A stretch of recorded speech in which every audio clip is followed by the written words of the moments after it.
In a world where one woman tries to start a podcast, how will I ever do this on my own? She thought she would have to get expensive equipment. What? I can do all of this on a free app? She thought she would have to find creation tools all over the internet. You mean it can all be contained in an app on my phone and computer? She thought she would have to do all her own distribution. You mean to tell me this app is going to send it to Spotify, Apple Podcasts, Google Podcasts, and all those other platforms for me? She thought she would never make any money. I don't have to wait for a minimum listenership to monetize? She thought that she would have to find all kinds of different equipment and pieces. But I'm going to download this free Anchor app and get started today. Visit Anchor.fm and download the free Anchor app to be just like her, the ultimate podcaster. Hello and welcome to the Lou Review. This is your host, Rosa, and today I have two special guests, Marshall and Donique Pence. And we met because you have Taylor's Cereal Bowl Kitchen in Jeffersonville, Indiana, and you invited me to come check it out, and it is an amazing, unique place. Can you describe all that is Taylor's Cereal Bowl Kitchen? Okay, yeah, absolutely. So basically, we garnered the idea of some way how to make interactive gaming more relevant, and we paired it with ice cream. So we're not the ice cream shop of past, we're the ice cream shop of new, and with a lot of cutting edge technology that we help code. Well, basically, I help code during the COVID, which allows the children a multitude of different things, different experiences. But really, what's really dear to our heart is the real vision of this facility. It's dedicated to real children with neurodivergent tendencies, autism, brain injuries, stuff like that. We just wanted to provide a space because, of course, I have a personal connection by me having a autistic son and an autistic nephew. So I have several decades of experience dealing with autism, trying to find locations to take my children, take my nephew to where they would feel safe, feel comfortable, where I wouldn't have to explain myself, when they start cycling, or most people would consider it a meltdown. But we call it cycling, and the only reason why it's called cycling because they're trying to engage into something else, because what they're doing presently is not keeping them entertained any longer. So now they want to move on. So that was one of the reasons that we really wanted to create the facility to have like a think tank for parents of autistic children. Now understand that it's open to all children. All children are welcome, man. We just want to make it perfectly clear, because I know a lot of times when we say we're only dedicated to neurodivergent children, people say, oh, well, I guess my kids can't go. No, but that's not the case. This is an open space. It's, So free. When people walk in the door and they see on the left-hand side, you have your ice cream options, yes, which you've got dairy-free, vegan options. Yes. You've got gluten-free options. Yes. And then there's a variety of textures you can add to the ice cream flavors, right? Can you talk to us some about that? Research and studies have suggested that most children with autism, they don't like a smooth palate. They like palate with texture. So that's when my wife started thinking about how could she create different recipes with cereal to make what we call now, I've coined the term cereal shake. So that was the real premise of doing that. We just didn't want to have just the regular soft serve ice cream. We wanted to do real ice cream for the flavor, and it goes well, because I don't think people really understand the concept.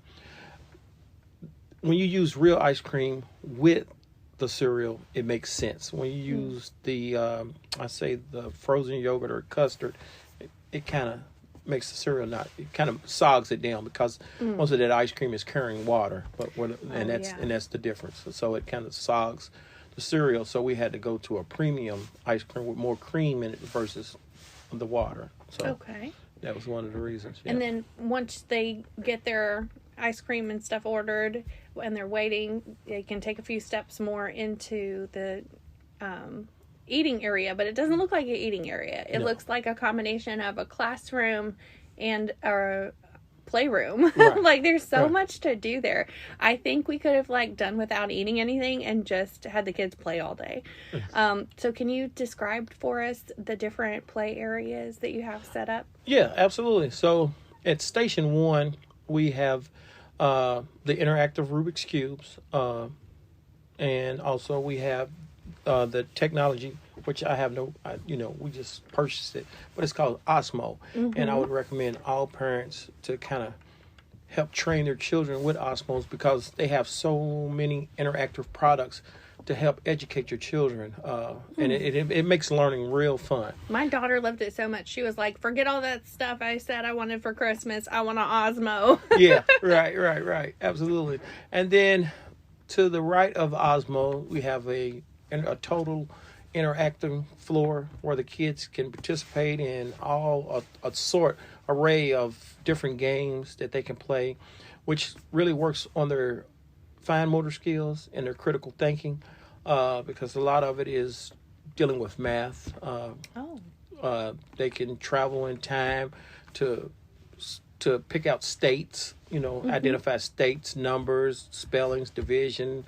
You can do pretty much all that. And then we also have the regular fun games like the Bunny Hero, where that really works on their balance and just their critical thinking overall.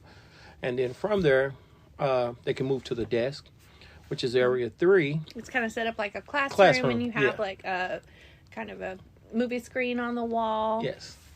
And that's what we call the living animation. So what it basically does is allow the children to color a scene, and that scene will then, once it's placed under the scanner, will become living animation. Now it's moving around on the screen.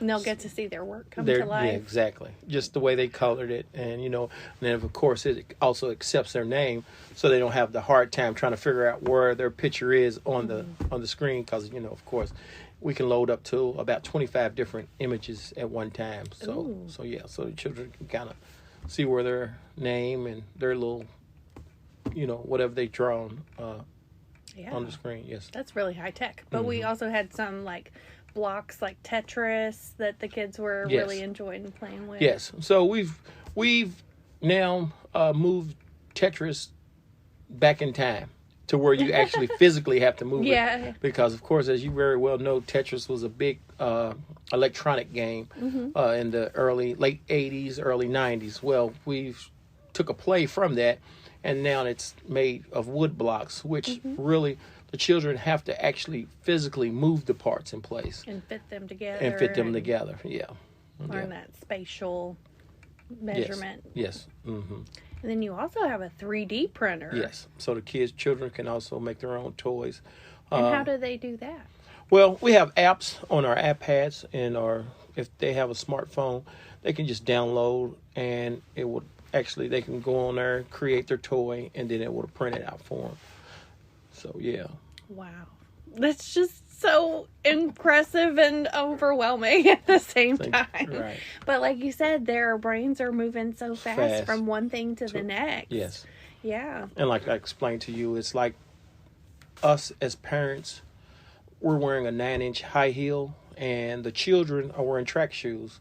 And if you don't have enough stuff for them, we'll never be able to catch them. Because, of course, we're in heels, and they have on gym shoes. So they can just constantly go and go and go. Now, where's he getting this high heel analogy from? Do you wear 9-inch high heels, Donique? I don't think I can wear that. But I can wear some heels, but not that high. That'd be those would have to be platforms, right?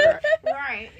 So, Donique, had you ever taken your son anywhere like this that you felt like you had a similar experience to what you've created here that inspired you, or did you have to come up with this idea together from scratch? Yeah, it's from scratch. There's no place that we've ever heard of or been to that's nothing like this. Wow. Yeah. That's a lot of imagination to put together to be like, we're going to make a business out of this, and we're going to create this space that our family's never had. Right. So it's different to just duplicate something you've seen somewhere else. So good job, you guys. Well, thank we you. always get people that, ask, is there somewhere else like this? And I'm like, no. And then they were like, no, we can't think of anything either. Yeah. So they asked us, do we know of somewhere else? And we're like, no, we don't. Wow. I bet it would be really great for people who are coming in from out of town for like conferences, like, I don't know, homeschool conferences or anything like that, to take a excursion day to come to your shop and learn, so that there can be more places created like this. And we're getting a real big interest of late with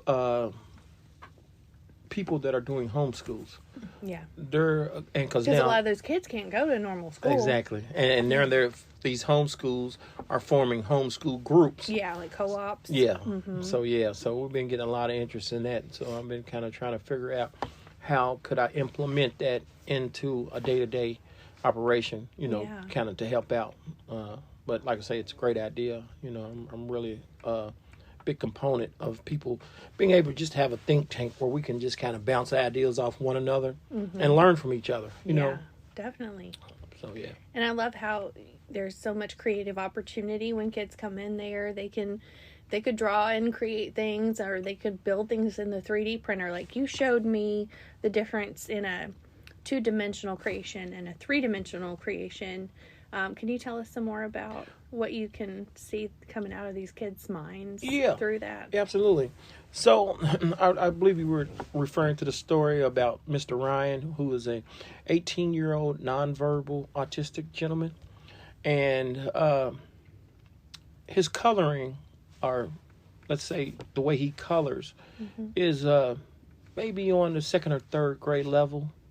But Mr. Ryan is smart enough and capable enough to go into the iPad and go beyond the, let's say, predetermined things that they can make to create his own fighter plane, which, I thought was amazing because I've never seen it done. Like I said, it's a lot of work that he would have to, and being nonverbal, so he can't really tell you what he was doing. Or ask for help. Ask for help, exactly. He had to figure it out on his own. Exactly. So, and it was just amazing that he went through all the coding into the back door of the coding to then make a 3D fighter versus a child making like a flat surface toy, This had all the dimensions, the shape, the wings, the rotors, it had everything. That's beautiful. Yeah, absolutely. So, is it all family run by you guys right now, or Yes. Because it seemed like you guys were a pretty tight knit family running that whole shop on Saturday. Yes. So, do you have plans to expand it and create another location, or? Yeah, what you're looking at on there on Spring Street is the prototype to more locations. Great. We wanted to make sure we had that down pat before we thought, because we like to say it's. Seems easy, but it's a little bit harder than what most people would imagine. I don't think it seems easy, but well, you might not, but some people do. And like I said, I just wanted to make sure that we had all the technology down, all the shakes down, so we could pass on the knowledge to someone who else, that we bring on, So we wanted to make sure we had all our X and O's of the game plan, So troubleshoot things and narrow it down. Right. That's great. Yeah. And then did you see yourself going into being a business owner, or you said you've written some code for this? Are you have you done a lot of coding in your career before this? No, I'm actually by trade. I own a barber. Well, actually, the only barber college in southern region of Indiana, but by trade, I'm a barber. 32 years. School owner for 23 plus years, and I just really didn't see that path coming, but I knew it was necessary and needed. And like I say, we started with that building by basically doing Airbnbs, but then we moved to retail, and moving to retail, it just caused us to let our creativity go. So of course you can see how creative it looks inside, and it's thanks to my wife, and her design. So what's your background, Donique? I have a bachelor's in human resource management, and I'm Okay. also a licensed cosmetologist. Oh. Is that how you two met? Because you have... No. We met through friends. Oh, okay. Yeah. Because you're both into making people beautiful. Right. But yeah, so then, well, I just brought it all, to what we got going on now. So. Did you, when you had your autistic son, did that mean you had to stay home with him, or were you able to work? Well, biologically, he's not mine. We're a blended family. Yes. Oh, okay, gotcha. He is mine, but I didn't, I didn't have him. Okay. But he's my stepson, so Okay. yeah. Great. And then so were you continuing to work as a cosmetologist while you were doing the barber college, or like what has your career looked like? I've been in and out of doing. On my salon, I had a salon for a while, and we closed it down during COVID, and then that's when we decided to open this up. So we opened it up during COVID. Okay, so in 2020 and 21? Yep, Which one's it? 2020. 2020? Wow. That's awesome. It gave us all a lot of time to think, didn't it? Yep. Because we were Some sitting of there. us too much time. I don't know who you're pointing at, but yeah. So, like, I didn't start this podcast until 2020. You sit around long enough, and you're like, I'm tired of staring at my own four walls. I need to get out and see things. Right. Yeah. And so, I love seeing all the creativity that came out of having that time to Absolutely. get bored enough to come up with some cool ideas, right? Yeah, absolutely. Awesome. So, how did you learn to do coding, Marshall, for Just kind of messing programs? around. Because actually, I started maybe 2013. I helped design an app for my students because I was having issues with certain students being able, their learning capabilities. And what I mean by that is, my barber school generally is catered to young men and young women between 18 and say 30. Well, I was getting a disparity between the older clientele. They've kind of been removed from college, high school for decades.